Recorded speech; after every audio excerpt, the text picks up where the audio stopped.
Good morning, everyone. As Jonathan Lamb has said, this is a story of tragedy, but it's also a story of heroes. Captain Walter, thank you for all you've done. Every first responder, thank you for all you have done. The recent numbers reported break my heart. And they break the heart of everyone up here, everyone who's been working since July the 4th. I want you to know, I think it's important for the public to know, I think it's important for the families to know. In that Emergency Operations Center, there's not little silos of departments and agencies. They're working as one team with one goal, to find the missing and bring them home. I'm grateful for every first responder, every helper in every field. Those who are feeding the hungry, those who are providing shelter to people who have no home, those who are providing clothing, who no longer have a wardrobe. I'm also grateful for the generosity of the world. Two companies that are hometown companies, companies that started in Kerrville, Texas, announced today and yesterday that they will be donating to the relief effort. Everyone in Kerrville is proud of HEB and James Avery Artisan Jewelry. Had a different name for so long, I'm sorry. Those two companies started here. Their heart is here. We are committed to helping others. After you all go home or go to the next story, we will still be here. We live here.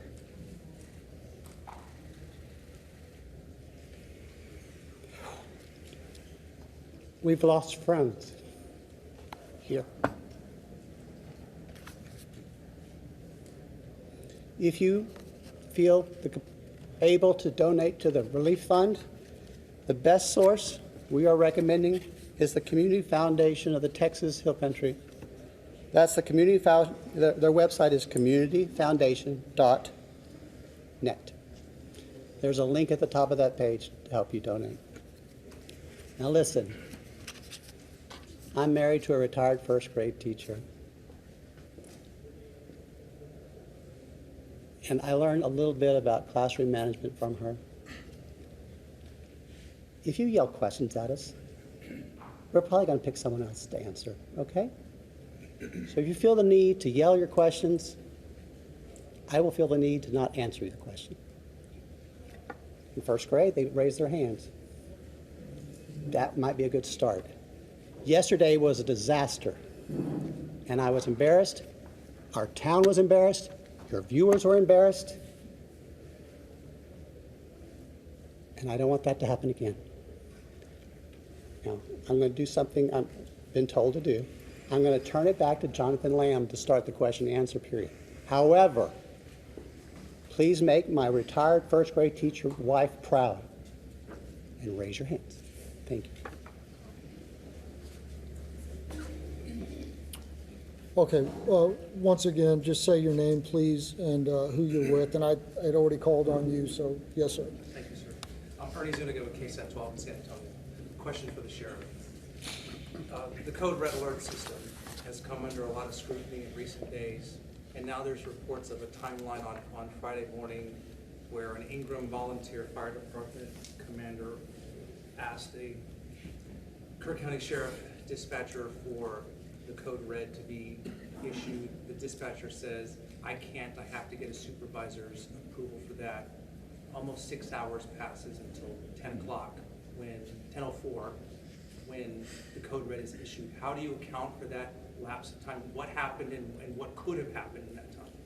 Okay. As I've said earlier, with every significant event, we're going, with every emergency, we're going to have to, there's going to be an after action. Please, y'all, listen to those words, after action, okay?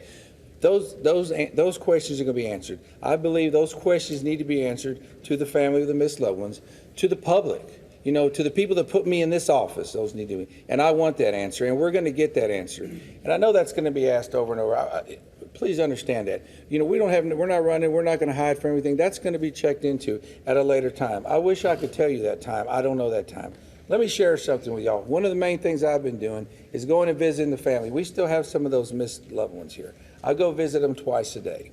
As a sheriff, what I want is I want closure for those people. Okay, and those are important questions. We will answer those questions. I wish y'all would bear with me in that.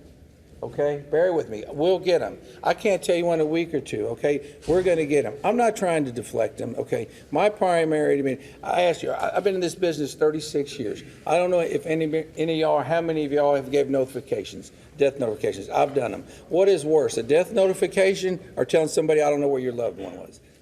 That's my priority. Okay, now please understand that. Sir, since you're up, can I ask a question? Since he's up. Sergeant Lamb. Tammy from the Hill Country Community Journal. Yes, we talked a lot about the recovery effort, and it's amazing, but I wonder what we can tell the displaced families. Where do they go? How do they get in touch with FEMA? I think there's a lot of that, and we haven't had a chance to discuss it. Right, so unfortunately, I don't have the FEMA number. I know there is a FEMA hotline specifically for this, and I don't have it at my fingertips, and I apologize for that. We are pushing out the recovery information through our social media posts. The First United Methodist Church, 321 Thompson Drive, is still the shelter operation for displaced persons through this disaster. They are fully equipped and still accepting folks. Sergeant Lamb. Yes, sir. Louis Amastor from the Kerr County League. Yeah. Sergeant Lamb, yesterday the governor's office said there was 161 missing. Is that a Kerr County number, or is that a roll-up number? Where are we at with the number of missing? It's my understanding that the number that the governor referred to was a Kerr County number. And again, I have no reason to doubt that number, and it was compiled from the best available information. But we are asking folks to make sure that the numbers that we have are accurate. So if somebody has been reported missing and they have now been accounted for, please let us know that so we can revise those numbers and make sure that they continue to be accurate. Yes, ma'am. Thank you. Thank you, Juanita with Telemundo NBC. Yesterday, Governor Abbott said that 2 days prior to the disaster, he had provided resources and they were here on ground. I don't know if this is a question for you or for the mayor, but he said you guys were prepared, that you had those essentials. What happened? Did you guys have those resources?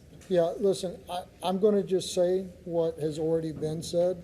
At the appropriate time, all of that is going to be reviewed and checked into. I don't have the answer to that question right now. I don't have that information. And rather than speculate, it would be irresponsible for me to do that. Mayor, So, could you speak on that? Repeat the question, please. Yesterday, Governor Greg Abbott said 2 days prior to the disaster, he had provided the town with more than enough resources to respond to the disaster. Were those resources here? Locals tell us they didn't see any resources. They didn't see anyone until hours after the disaster. Thank you. What resources did you guys have, and why wasn't there any response? Okay. I didn't see the governor's remarks. I haven't seen the governor's remarks. Last night we had a city council meeting, and I was required to be there. And so I'm sorry, I don't know what resources TDM had in place at that time. I know when I arrived at the Emergency Operations Center on the morning of July 4th, there were TDM personnel there. But what assets they were able to use that morning, I'm sorry, I do not know. Mr. Mayor, Listen, people are yelling, and I didn't really want y'all to. If you offer only 3 questions, then you're going to have people Guess yelling. what? You're in Sir, Kerrville, and we're going to do it my way. I understand that. but- Morgan Chesky, please. Mr. Mayor, records show that the concept of flood warnings have been discussed at least 24 times by the county. What's the biggest reason that these systems have not gone into place at this point? You know, Morgan, you and I grew up here. And I wasn't in office during those discussions. And frankly, I'm more focused on the future than the past, as you know.